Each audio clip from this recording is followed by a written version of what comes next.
In today's NHL, being a good defenseman means doing it all. Scoring, blocking, hitting, the whole 9 yards.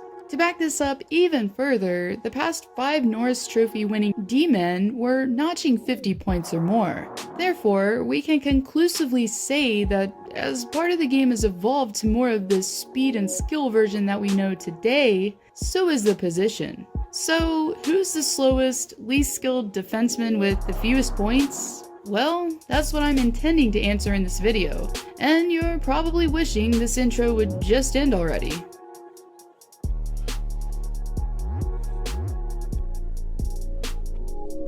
Now, if you're looking for a guy to fight and protect teammates, Folin is your guy. But outside of hits, blocks, and fights, that's about all the Swedish defenseman is bringing to the roster. Out of the 6 years he's played in the NHL, he's been on 5 different teams and scored a measly 44 points in the 228 games he's played. And it gets even worse, as the blue liner has went for almost 50 games without a single goal.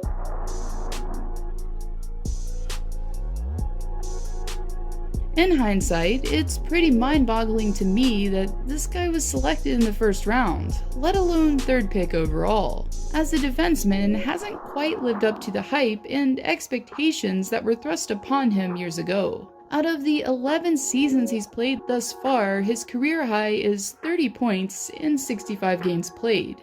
And I know sometimes there are those D-men who tend to put up less points, but are great defensively. Well, Bogosian doesn't exactly have that going for him either, as he tends to live on the negative side as far as the plus-minus stat is concerned, as he's finished out with a minus the past 6 seasons.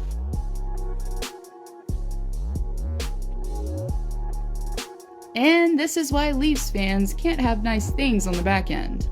While looking at his numbers, I did realize that this was technically the guy's first NHL season. Even still, let's just say things didn't work out for the Russian blue liner, as he was only able to put up 7 points in 53 games played for Toronto. This might have something to do with the fact that Oshiganov is set to go back to the KHL next season.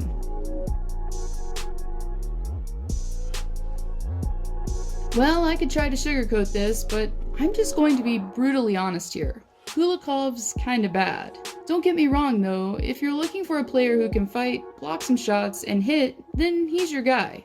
But even then, he's pretty average there too. He's also kind of a walking liability, as career-wise, he's a negative 54. Yikes. Out of 616 career games played, he's put up 160 points. That's 32 less than fellow countryman Nikita Kucherov notched in a single season.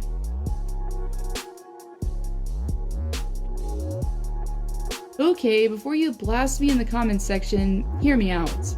Yes, Orpik was a beast for Pittsburgh back in the day while handing out that free candy that we all grew to love, but unfortunately, over time, the defenseman has fallen from what he used to be. That, coupled with the direction that the game is and has been going, Orpik hasn't stood a chance as far as remaining competitive, where it counts the most. So far, the California native is 6 points shy of 200 after playing 1,035 games.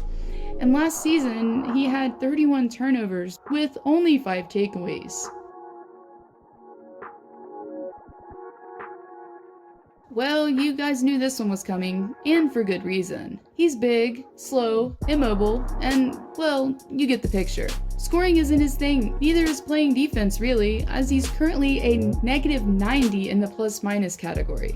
His best season points-wise was a whopping 13 in 76 games played. Now if that doesn't scream bad, I honestly don't know what will.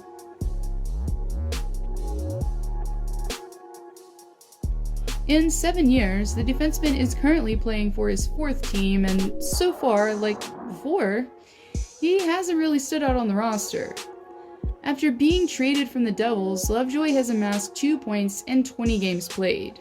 But wait, there's more. In the past 3 seasons, the blue liner hasn't hit the 10-point mark, and by the looks of it, the 35-year-old's best years have been behind him for a while now.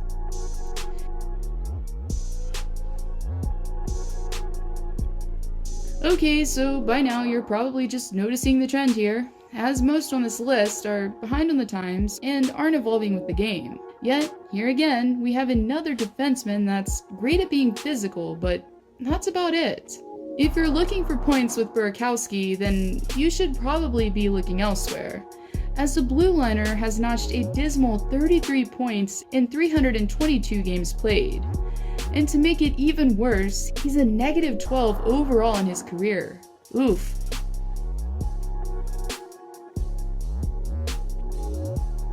Well, it just keeps getting worse, doesn't it?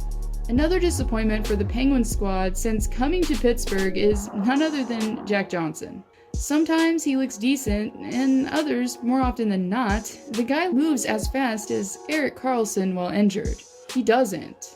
Why he signed for $5 million a year is the question that many Pens fans are still trying to answer. Negative 115 overall. Wow. I mean, he does have some skill at least as far as being bad is concerned.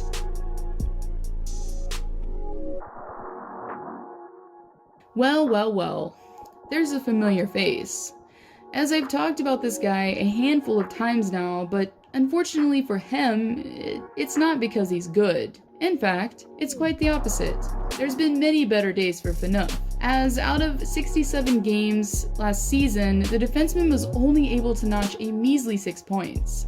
Now there's obviously circumstances that have played into this, as the LA Kings weren't exactly cup favorites this year. And Phaneuf has had a hard time evolving with the game, as it now relies on speed more than anything. And as we all know, he's not getting any younger either.